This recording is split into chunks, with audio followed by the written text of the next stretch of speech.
bananas, but if it doesn't, that's okay as well. We have a 2-hour literacy block, and so I'll go into what we do.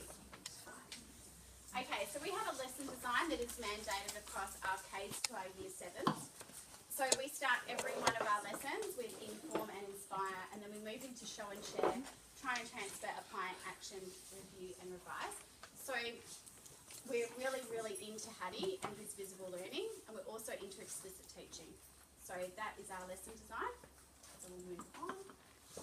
Okay, so day by day in our morning reading in our pre-primary, so we changed the norm to develop reading strategies in our pre-primary. So what we were finding was a lot of parents didn't have the skills to accurately teach their children about reading, really. So we were having parents tell us about sight words, oh, well, they can't sound them out, and things like that. So Belinda and I sat down and we thought, well, how can we inform our parents in a non-threatening way and in a way that will help their children?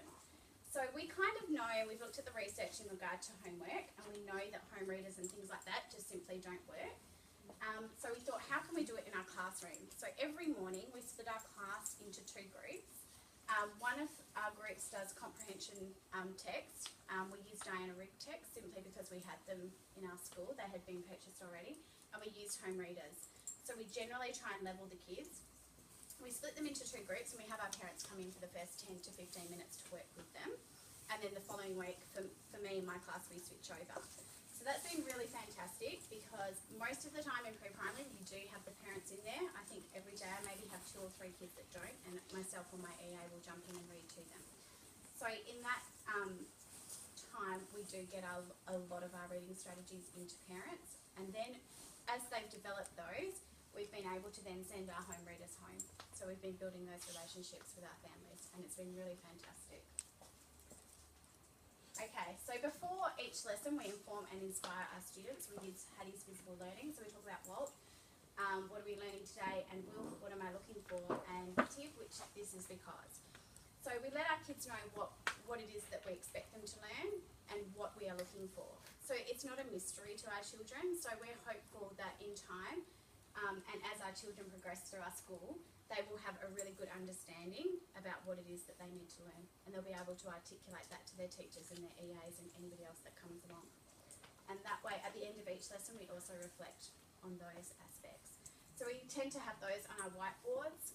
Belinda, who is our other pre-primary teacher, has an awesome setup, and she has them on the wall. And she talks her kids through, and it's part of our planning process. So we need to talk about that. And we also have our principal will walk through and actually ask our children, what are you learning today and what does it look like? So it's a really good way for the children to be informed about their learning. Okay, so I'm going to talk a little bit about literacy block and how I do it. A lot of people say to me, oh my God, Beck, how do you end up doing guided reading every day, or how do you do this? So it's a really good way to talk through how I do it in my context. So during my literacy block, I only have myself and my EA. So as part of our school plan, our strategic plan, I needed to do guided reading 3 times a week. But what I know is that realistically, the more times we can do guided reading, the better it is for our students. So on Monday and Tuesday, I've trained up some really good parents in the process of guided reading. So first thing in the morning, I'll have 2 parents come in along with myself and my EA, and the children will sit with them and they will do guided reading. So throughout the week, I will move through each group so I get to see all of the children read. So on Monday I also do sight word introduction, so we use Fry's words, and I introduced a new sound via Phonics International. And I do modelled and explicit instruction of writing, so I will talk to them about various topics. I started off at the start of the year talking about on the weekend, obviously because that's an experience that they've had, and now we're on to various sentence starter type writing. And then they move into their guided and independent writing. And the spelling program that I do, I actually don't do it as part of my literacy block. Because it's one-on-one, I tend to get my EA to do that throughout the day. What I've done with my spelling is I've linked it to their news day, so I actually only have to really look at 6 children every day.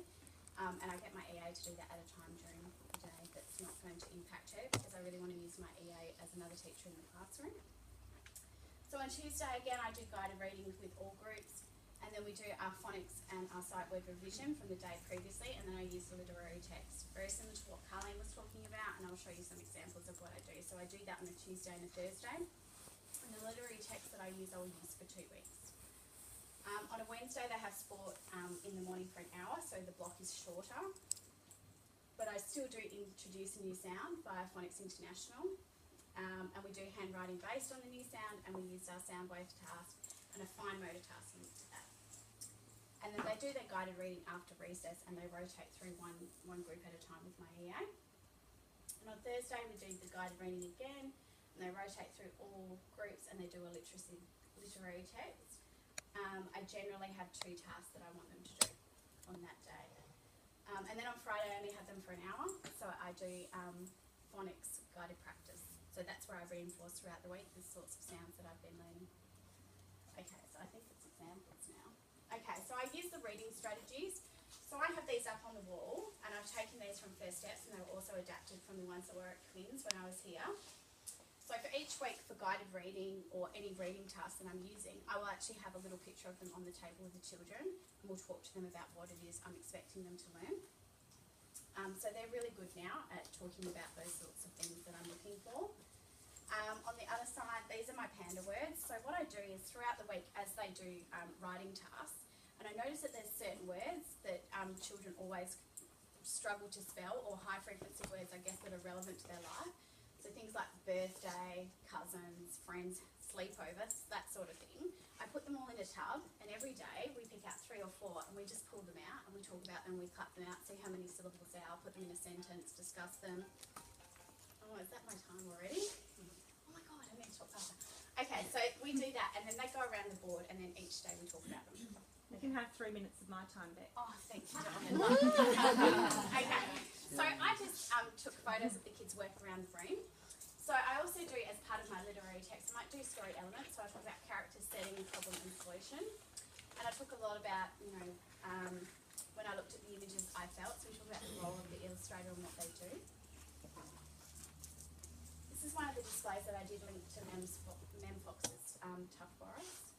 So the children use lots of words, and this is at the end of the unit. They created their own character that would be a pirate, and they talked about the features of him using the character traits that they'd done throughout.